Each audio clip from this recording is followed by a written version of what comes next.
It's indeed a pleasure to see you after a very, very long time. I still remember she was a brilliant student in AFMC. I think during the AICOG times you were doing your post-graduation. I bring greetings from ICOG, and it's indeed a pleasure to be back in Delhi, because Delhi has been very lucky for me. In 2008, I was installed as the chairman of the Young Talent Promotion Committee in Delhi, and my first best paper prize in AICOG was at Delhi. So thank you, Ragini, Dr. Rita, Ashok, Chandan, and everybody, all the wonderful women in uniform, I should say, for having me here today in Delhi. When Ragini asked me to come and talk about this particular topic, there was no question of saying no, because this is something which I have inherited through my wife. And I am very happy to be delivering this talk, because this was taught to me by my mother-in-law, who happens to be a very senior obstetrician in Pune and who's the daughter of Dr. Patwardhan. Right. Giving birth, all of us know, is a life-changing event, and it is important that as obstetrician, we give women utmost care which they deserve. So they do require a lot of emotional support, but while we are doing it, we do need good communication, compassion, even from the staff. WHO has always talked about, and we have agreed about, respectful maternal care, and it is all about the competent and motivated staff, apart from the obstetrician, who delivers the best for that particular woman. So when we talk about impacted head, the first question that comes to our mind is that how common is it? Probably it may not be that common, because the obstetricians are not keen on having longer trials. I come from an era where a lot of trials were given, and we did have Patwardhan. As a matter of fact, my wife, when she did her first cesarean section in the government medical college way back in 1991 as a house surgeon, delivered her baby by Patwardhan's method, and of course she was too naive at that time to understand that she's delivering her first C-section baby by this method. Various studies report different instances. 1.5% is probably the rational. Of course, there are some studies which talk about an incidence of around 16%. So typically, we are likely to face with this situation when we are dealing with a prolonged second stage and a failed assisted vaginal birth.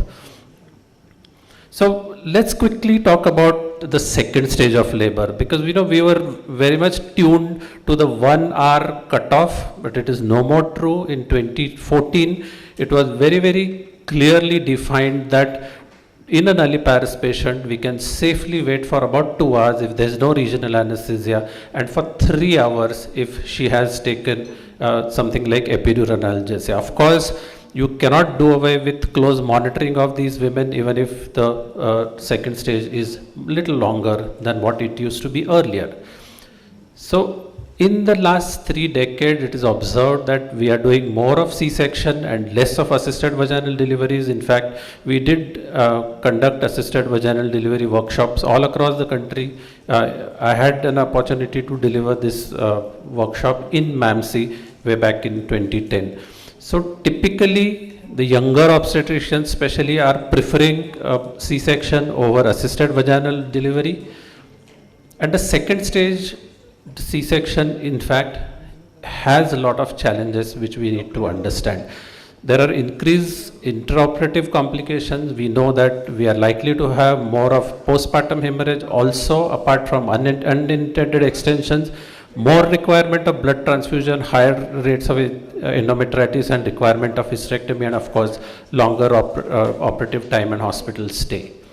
The neonatal complications are also very much there, and which are also noted when we are performing a C-section for deeply impacted head, which would include a low Apgar, increased NICU admission, septicemia, and fetal injuries. There are second stage situations which warrant us to understand the techniques of performing C-section in deeply impacted head, which would include deep transverse arrest, persistent occipital posterior position, obstructed labor, failed vacuum or forceps, and prolonged second stage. Of course, the result is fetal distress, and we are really in a hurry to deliver this baby rather quickly. All of us know that DTA is when the head is stuck with transverse suture, that's station 0. Undiagnosed cephalopelvic disproportion or undiagnosed persistent occipital posterior position, and especially if you are giving a longer trial extensive cap, but would result in failed vacuum or forceps, and here the head is impacted deep in the pelvis and needs careful delivery. Similarly, obstructed labor, which could be because of certain maternal factors like a contracted pelvis apart from certain soft tissue obstructions, and the fetal causes, which would include a malpresentation, malposition, and not to forget the macrosomic babies, thanks to the increasing population of GDM that we have here. We know that once the obstruction takes place, it would lead to impending rupture uterus, and this is thanks to excessive uterine contraction and even retraction. And these women are typically distressed, so they are exhausted, they may have tachycardia, tachypnea, hyperthermia, and many a time signs of dehydration. So it is important that we take optimum care of these women. So we have to talk to them, we have to explain them that there is a possibility of extensive hemorrhage, need of blood transfusion, and we should expect a stormy post-operative period. So before taking up these women for a C-section, there has to be a good discussion. We have to have an informed consent from the patient and the relatives, and we should make it a point to mention about all problems and complications that are likely to be there when we are taking the consent. So it is important that we are prepared ourselves. So a quick preoperative checklist is important. We must reassess the patient on the operation table by a per abdominal examination, document fetal heart rate on table and note it. Beware of the signs of impending rupture, because if you are dealing with an obstructed labor, you may find a rupture uterus once you open it. Catheterization of bladder is extremely important, and for how long the catheter is to be kept will be decided in the postoperative period. And Trendelenburg position does help in some women. There are certain general principles we have to remember, especially when we are planning or we are starting a C-section for a woman who has deeply impacted heads. Our incision has to be adequate. So typically a 15 centimeter long incision, or if you take one regular Alice forceps, that much incision is really important. We know that the Cares incision is something which we are using it, but if needed, we should be prepared to take a Maillard's incision if we are unable to maneuver this baby out of the abdominal cavity. When we take a hysterotomy incision, it is generally transverse, but we may have to extend it with the help of scissors. We may have to think of J-shaped incision, but as far as possible, we should avoid T-shaped incision, because it will definitely have a negative impact in her future childbearing. Uterine relaxation is important at times, though literature talks about nitroglycerin. All of us are familiar with isoxaprine, and we do use it if needed. Whenever the patient is under general anesthesia, inhalation agents like sevoflurane do help in uterine relaxation to a certain extent, but it is the patient and the team preparation which is important before we plan up a C-section. So before we take up the patient in the operation theatre, it is prudent that we explain the patient the challenges and with delivery because of deeply impacted head. We have to before proceeding to the operating room, we should discuss with the supporting staff. So it could be your anesthetist, it could be the scrub nurse, your assistant, as to what exactly you are going to do for this particular patient. So you have to be really well prepared in the OT, and the delivering obstetrician should clearly and calmly inform the team as each technique to manage fetal head impaction is performed. A team member should be recording time, because this is again important medico-legally. We've had some excellent discussion in the morning, but then noting time is very, very important. And if you are contemplating abdomino-vaginal delivery, the patient should be in a frog leg position as quickly as possible while trying to maintain the sterile field. So how do we decide the mode of delivery? So there has to be an initial approach. So whenever we are performing a C-section, so typically what we would do is to place a hand in midline between the pubic symphysis and the fetal cranium to elevate the head, and in many a times we are able to deliver, and we do it routinely for all regular C-sections. It may not be feasible when the head is deeply engaged, but we can certainly try.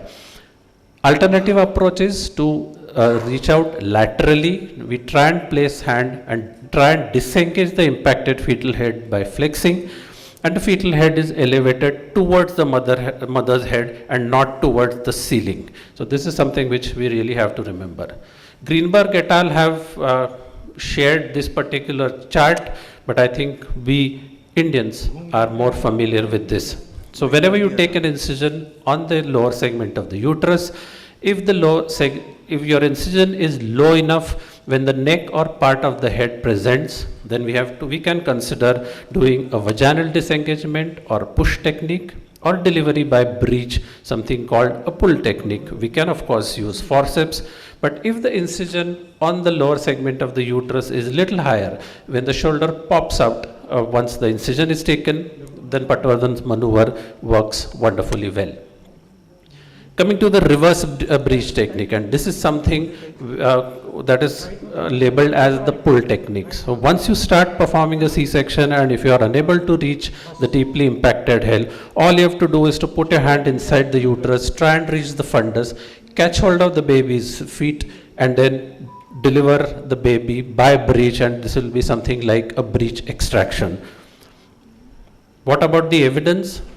The evidence says that there is significant increase in maternal operative blood loss, more than 1000 ml. Duration of surgery is little prolonged by about 10 to 15 minutes. Risk of postpartum hemorrhage, uterine incision extension, blood transfusion, and not to forget maternal infections. All these are definitely increased with push technique. There are certain differences for low Apgar score in 5 minutes, more NICU admission. So this is something which is not statistically significant as far as this technique is concerned. So the SOGC, the Canadian Society, states that pull technique is associated with fewer complications rather than pushing upwards, but both approaches are acceptable. So that brings us to the push technique, and this is something which is followed by many. Of course, you need two people who are good at delivering the baby, and there has to be somebody at the vaginal end who would put the hand inside and push the baby's head upwards.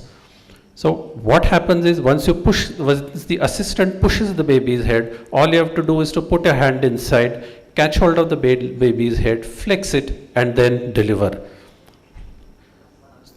So it does increase the risk of extension of uterine incision, and there could be lacerations of local anatomic structures. It could also be associated with serious fetal morbidity, and the abdomen and perineum should be prepared preoperatively, and we know that in spite of good preparation of the perineum as well as abdomen, the women are at higher risk of developing postpartum endometritis. Forceps application is something which can certainly be tried.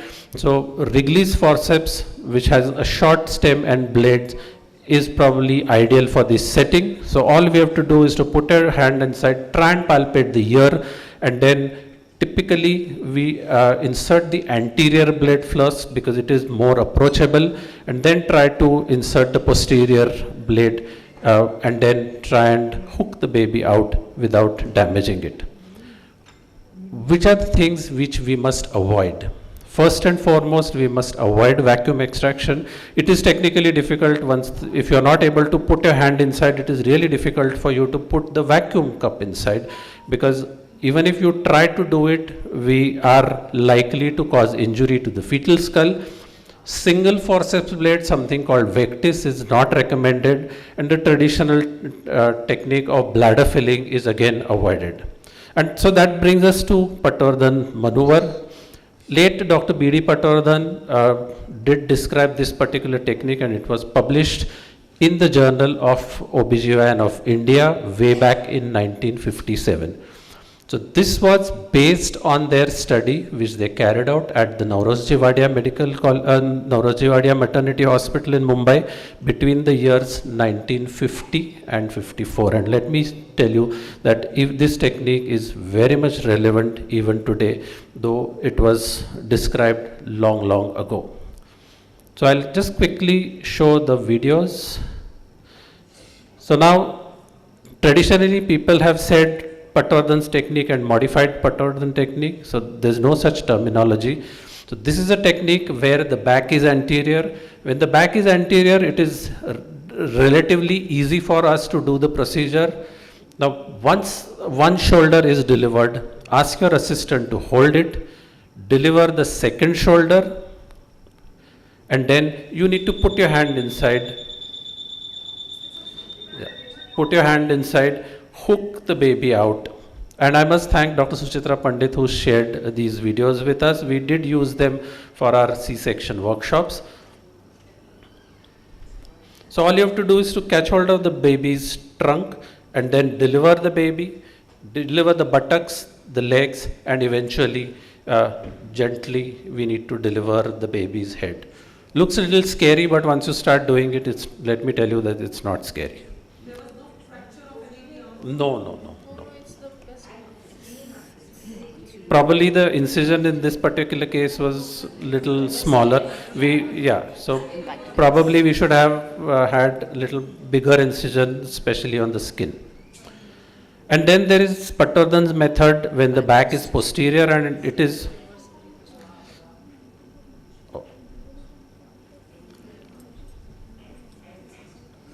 This video is not playing. Okay. Now the difference between anterior and posterior is that anterior, we've all seen the video. Unfortunately, this video is not playing. When the back is posterior, it is difficult for us to deliver the second shoulder. So what we do is we deliver first shoulder, we put our hand inside, deliver the breech out. So the buttocks will come out along with the legs. Then the baby's trunk will come. The next to come is the second shoulder, and finally it is the baby's head that comes out. So this is a pictorial view of the Patwardhan's method when the back is anterior. What are the advantages of this method? And this is not my slide, this is what the literature says. We can certainly give a trial of labor for a longer duration of time, especially if the maternal and fetal condition are stable. There is no extension of incision at the time of delivery, no injury to the baby, no increase in fetal mortality, and no increase in maternal mortality and morbidity. So there are certain observations that we have to keep in mind. It is definitely a much cleaner procedure because we are not doing some manipulations vaginally when we have already opened the abdomen. We are always concerned about the possible risk of lateral extension, which may happen, especially if you are struggling it. And these are the operative complications. This was a study published in the Jogi in 2005, which compared Patwardhan's technique versus control group, and you can see that the chances of uterine artery injury or excessive bleeding was far less in Patwardhan's technique rather than the conventional methods.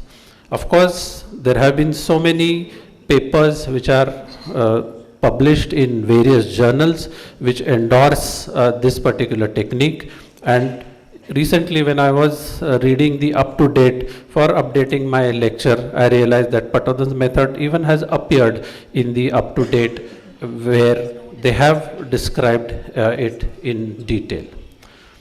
Something about fetal pillow, I have not seen it, I have not used it, but this is just to complete the list. And this is a device which is used vaginally. It is like a balloon, and then once you inflate it, it is supposed to elevate the baby's head, and then it makes the delivery simpler when we are dealing with it. So this is a quote from the literature. So the maternal outcomes are better, hospital stay is less, estimated blood loss is again less, uterine incision extension possibility is definitely less as compared to the conventional techniques, and of course in general operative techniques and blood transfusion requirement is definitely less.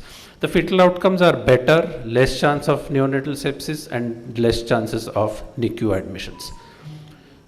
Whenever we are doing a case which has impacted head, it is important that we document it. So we must complete the paperwork on time, giving details or description of the procedure. There has to be a good post-operative monitoring chart. Please note whichever technique you use, whichever technique you are comfortable with. These are the women who are likely to have postpartum hemorrhage. These are the women who are likely to have sepsis in the postpartum period. So we have to be very, very clear as far as the monitoring is concerned, and of course we have to be really vigilant. And baby notes by neonatologist is a must. Post-operative care, we continue monitoring these women vitally. Catheterization may be little longer, so depending on the lower segment, how much the lower segment was stretched, depending on how much of the bladder was advanced and the technical difficulty, we decide to put the catheter and continue it for say 24 or even 48 hours, and we have to monitor urine output very, very clearly. Blood transfusion, especially if the patient is hemodynamically unstable, if she has bled a lot during the surgery. A combination of antibiotics is something which we routinely do. I'm sure all of you are giving antimicrobials to C-sections like this. And of course, good analgesia is extremely important for these women.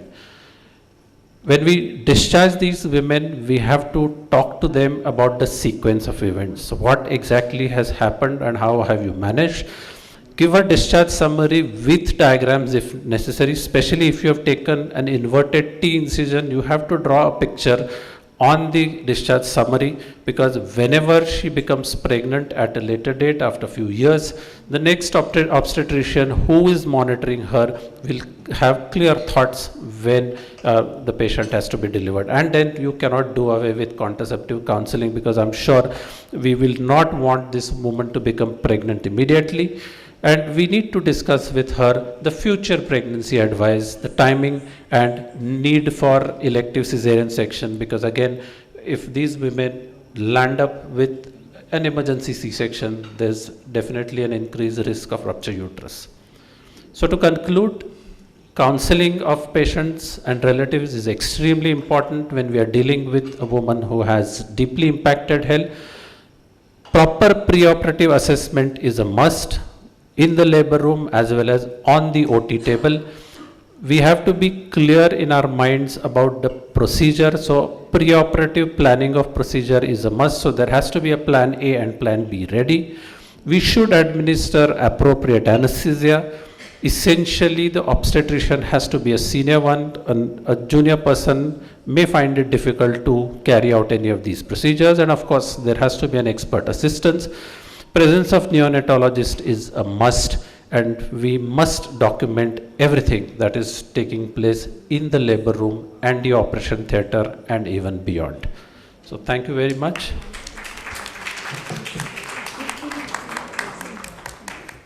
Excellent presentation, Dr. Parag.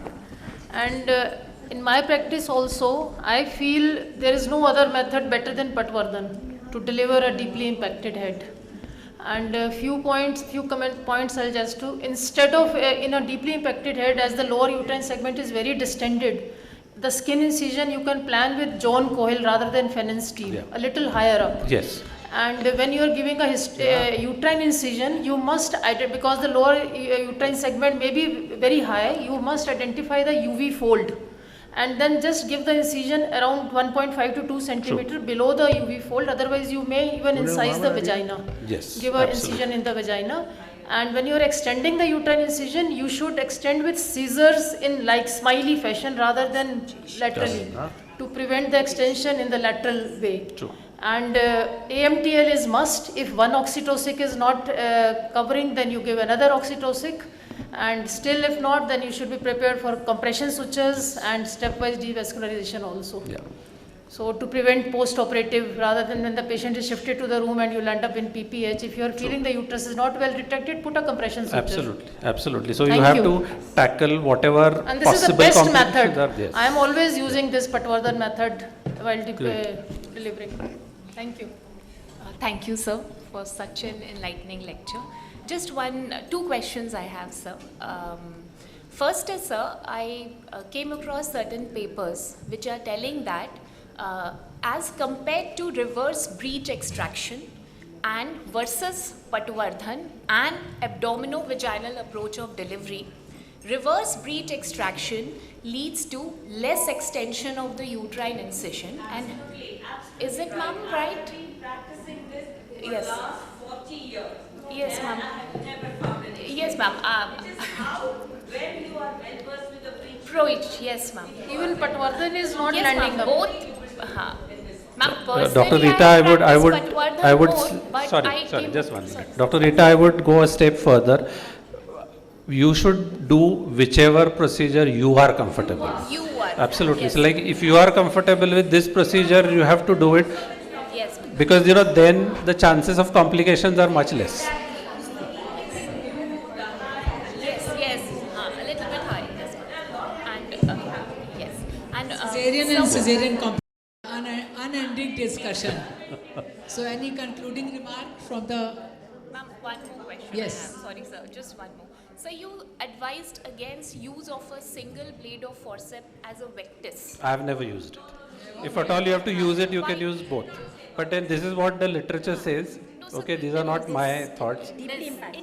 For deeply engaged head, single. I have, if at all I have to use forceps, I'll use both the blades. Okay. Because then you can control everything. Done. Okay.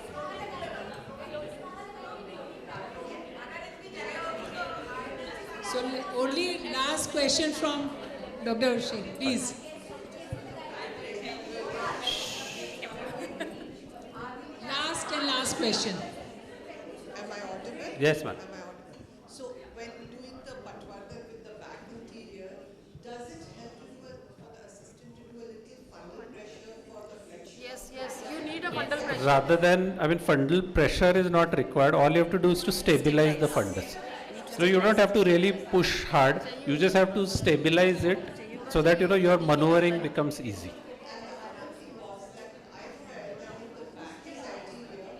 Back anterior में इससे अच्छा method नहीं है. Back posterior है तो reverse breech कर लो. Yes, yes. So the reason why I talked about is that there's a misnomer which is so popular. The back anterior technique is called Patwardhan's technique, and the back posterior is called modified Patwardhan. But it is not modified. It is Patwardhan for back anterior and Patwardhan for back posterior.